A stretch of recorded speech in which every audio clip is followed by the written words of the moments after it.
privilegio además compartir la mesa con personas que, aunque en algunos casos claramente exponemos visiones distintas, visiones diferentes, porque tenemos además posiciones distintas, tenemos miradas distintas, me parece que todos lo hemos hecho a partir de un compromiso, a partir de un esfuerzo de buena fe, conscientes de la importancia que tiene el tema que estamos discutiendo, porque siendo siempre relevantes los temas del legislativo, estos que nos ocupan el día de hoy, tienen que ver con las personas, con su vida, con su tranquilidad, con su seguridad, con sus bienes, tienen que ver con elementos que significan en muchos casos, cuando el Estado falla, cuando el gobierno falla,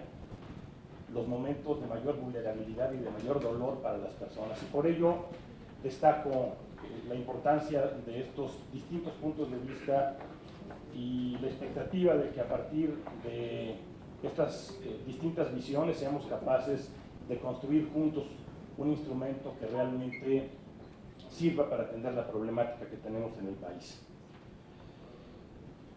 Ha sido una constante en todas las intervenciones la referencia al papel de las Fuerzas Armadas en lo relativo a seguridad nacional, a seguridad interior o a seguridad pública. Tengo la impresión de que muchas veces cuando se analizan estos temas se tiene un prejuicio, sobre todo, lo digo con toda responsabilidad y con toda seriedad, cuando se analizan desde la perspectiva internacional. Tengo la impresión de que el papel que jugaron las Fuerzas Armadas en el continente durante el siglo XX muchas veces significan una reacción de rechazo. En nuestro continente en el siglo XX, las Fuerzas Armadas prácticamente de todos los países del subcontinente estuvieron involucrados en cuartelazos, en golpes de Estado, en persecuciones, en violaciones de derechos humanos, en violaciones graves de derechos humanos, sistemáticas, generales. Y me parece que a partir de ello muchas veces se mide distinto lo que sucede en un país y lo que sucede en otros. Y resulta aceptable, por ejemplo, el importante despliegue militar. Nos parece normal llegar al aeropuerto de Bruselas, sede de la Unión Europea, y encontrar el aeropuerto prácticamente sitiado por el ejército y presencia militar en las calles, enfrentando un peligro extraordinario que es el del terrorismo. O encontrar también a elementos militares en las calles de distintas ciudades en Francia, o eventualmente frente a algunas crisis también en los Estados Unidos. Y creo que en alguna medida esto sucede por la visión que se tiene desde fuera del papel de las Fuerzas Armadas en el continente, y me parece que es justo decir que el ejército mexicano no solamente fue refractario a estas tentaciones, sino me parece también que es justo decir que el ejército mexicano fue un elemento muy importante en la transición que vivimos en los últimos años en nuestro país, en la transición de un régimen de partido único a un régimen de competencia y de alternancia, y el papel que las Fuerzas Armadas jugaron en este proceso es un papel que lo hace distinto al de otros ejércitos del continente. Me parece que esta experiencia nos permite decir que lo que hemos tenido en nuestro país es un ejército leal a las instituciones y leal a la ley, y no se trata de un asunto menor. Y quisiera también poner énfasis, aquí se ha comentado, lo ha dicho el subsecretario Ruiz Cabañas, el exprocurador, el propio representante en México de la Oficina del Alto Comisionado, pero vale la pena reiterar cuáles son las condiciones, cuál es la situación que tiene México en lo relativo al combate al crimen organizado, la violencia y la inseguridad. Porque yo coincido muchas veces no dimensionamos la magnitud del reto de combatir a la delincuencia organizada en nuestro país. Yo creo que difícilmente podemos encontrar en el mundo hoy una situación más ventajosa para el crimen organizado que la que encuentra en México. Un mercado infinito. Cualquier grupo de la delincuencia organizada en este país sabe que no tiene más que pasar, pueden ser 2 kilos de heroína, o 20 de cocaína, o 2 toneladas de marihuana, encontrará compradores y encontrará la manera de pasarlo, porque es lo que hemos visto en los últimos años. Y entonces tiene un mercado infinito. Encuentra también equipo a su disposición sin ninguna limitación.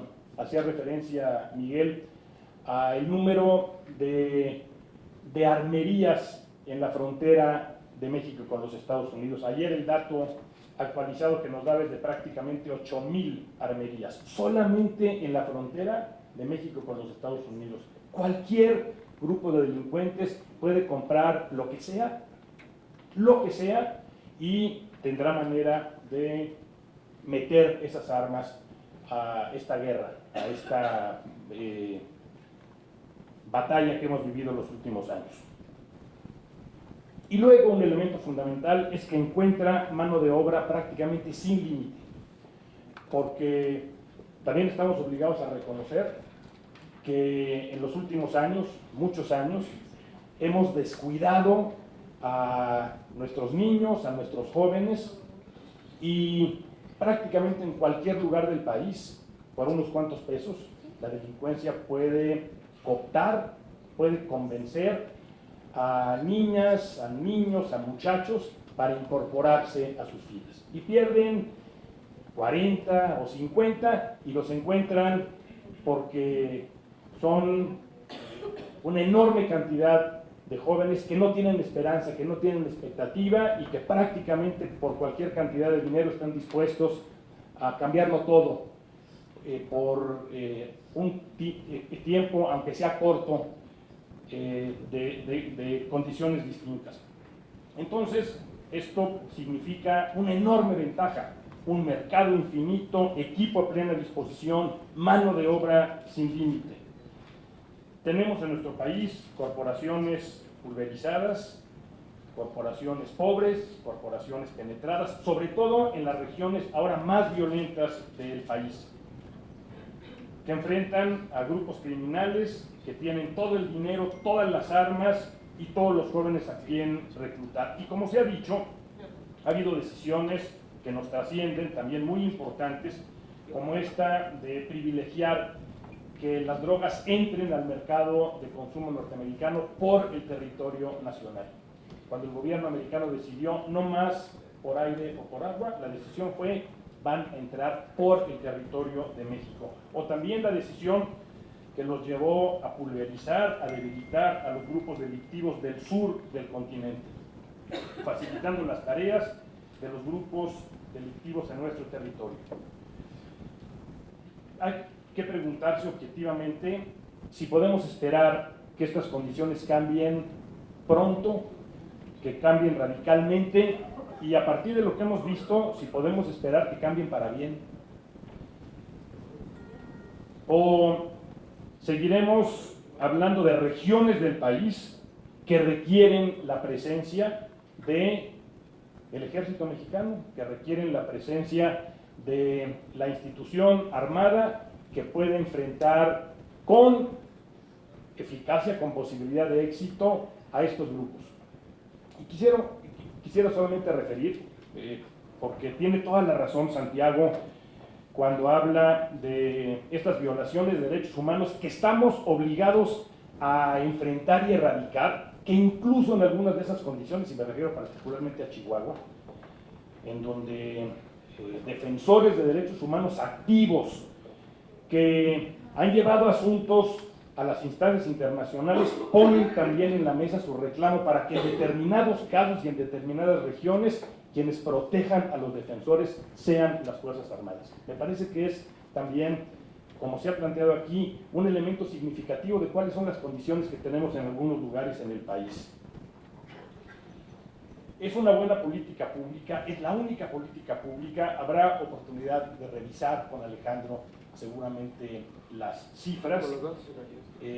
Creo que esta evidencia que argumenta sobre la manera como puede comprobarse hoy si es buena o mala política pública amerita una discusión y espero que la tengamos pronto. No solamente por las diferencias marginales en un caso o en otro, sino porque claramente la presencia de las distintas corporaciones está vinculada con los niveles de violencia que se viven en las regiones.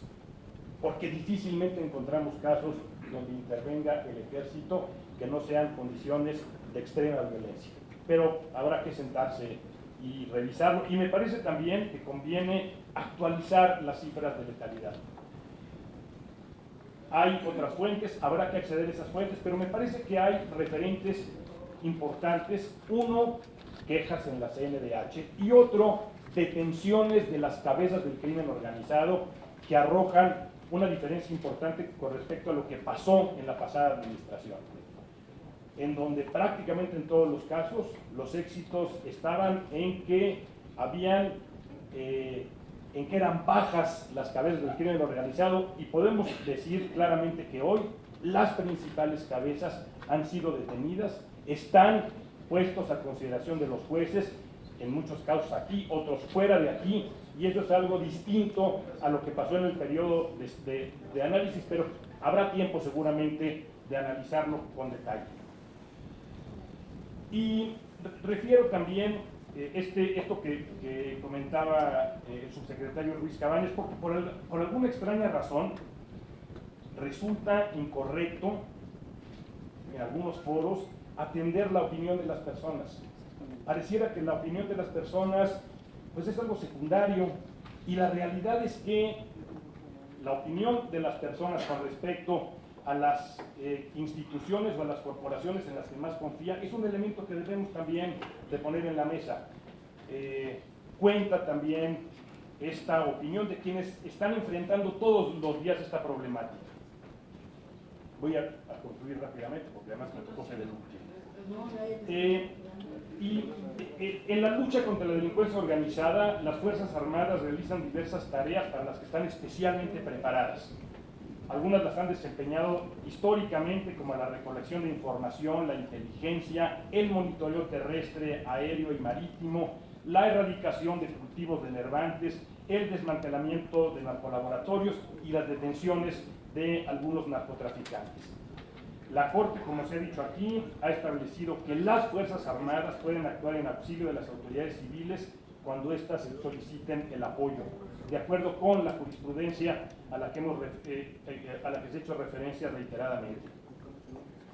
El Gobierno, a través de la Secretaría de Gobernación, determina si se proporciona el apoyo cuando las entidades federativas lo solicitan, y en caso de emergencia la ayuda se presta de forma inmediata a petición de autoridad competente en el lugar. La Constitución de la República establece la facultad y la obligación del Ejecutivo de preservar la seguridad nacional, disponer de la fuerza para la seguridad interior y la defensa exterior de la Federación, de conformidad con el 89. La Ley de Seguridad Nacional está encaminada a mantener la integridad, la estabilidad, la permanencia del Estado mexicano, por ejemplo, para preservar la soberanía y la defensa del territorio. Sin embargo, no hay ley secundaria que defina y regule la seguridad interior. Por lo tanto, creemos que es necesaria una ley secundaria que defina y regule la seguridad interior en cuanto a las actividades que deben realizar las dependencias e instituciones para el mantenimiento del orden interno, el alcance de las medidas que pueden tomar las autoridades responsables de ellas para garantizar la continuidad de las instituciones y el desarrollo nacional mediante el Estado de Derecho. Al Congreso de la Unión le corresponde definir el marco jurídico que involucre a los 3 niveles de gobierno. Tiene razón, sin duda, Jan Yarab. atendiendo las acciones de seguridad interior, así como la actuación de las Fuerzas Armadas en auxilio de las autoridades civiles con pleno respeto de los derechos humanos. Un procedimiento que debe de prever y definir cuáles son las amenazas a la seguridad interior, qué acciones deben llevarse a cabo, así como su extensión y temporalidad, y qué autoridades participan en su atención.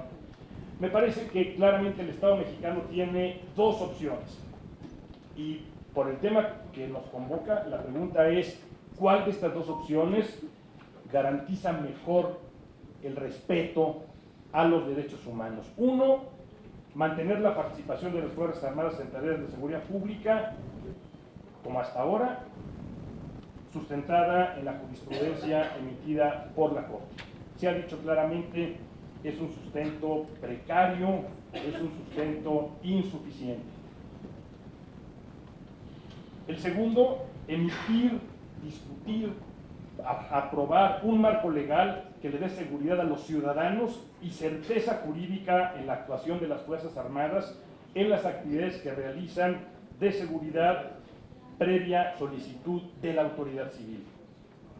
El proyecto de iniciativa de ley de seguridad interior debe establecer claramente las funciones que tendrán las Fuerzas Armadas precisa y puntualmente, como además se ha dicho aquí en varias de las intervenciones, incluso en las intervenciones que han cuestionado la pertinencia, pero sobre todo la pertinencia de una mala ley, de una ley que perpetúe las cosas y que signifique ir a favor de de espacios y de márgenes que pueden resultar contraproducentes. Es importante mencionar que las Fuerzas Armadas cuentan con leyes que regulan su funcionamiento e integración. No se trata de regular la actuación de las Fuerzas Armadas en tareas de seguridad pública, se trata de establecer las normas para atender las amenazas a la seguridad interior en las que las Fuerzas Armadas podrán auxiliar a las autoridades civiles cuando éstas se encuentren impedidas o limitadas en sus capacidades efectivas. La intervención de las Fuerzas Armadas debe ser en auxilio cuando las instituciones civiles para hacer frente a una amenaza de seguridad interior sean insuficientes y ser solo desplegadas cuando las capacidades de las instituciones civiles se vean rebasadas. No se trata de darles atribuciones de seguridad pública a las Fuerzas Armadas, se trata de definir cuándo, cómo y para qué debe recurrirse a su empleo, de acuerdo a las misiones que tienen establecidas, actuando conforme a la organización, adiestramiento, equipo y poder de fuerza con el que cuentan, con pleno respeto a los derechos humanos. Al Congreso de la Unión le corresponde establecer un marco legal que permita que el concepto de seguridad interior no se confunda con el de seguridad nacional o seguridad pública, lo que dará certeza a la actuación de las Fuerzas Armadas en los casos que participen en acciones de orden interno para preservar la seguridad interior y garantizar el pleno respeto a los derechos humanos de las personas. Muchas gracias. Muchas gracias, señor subsecretario.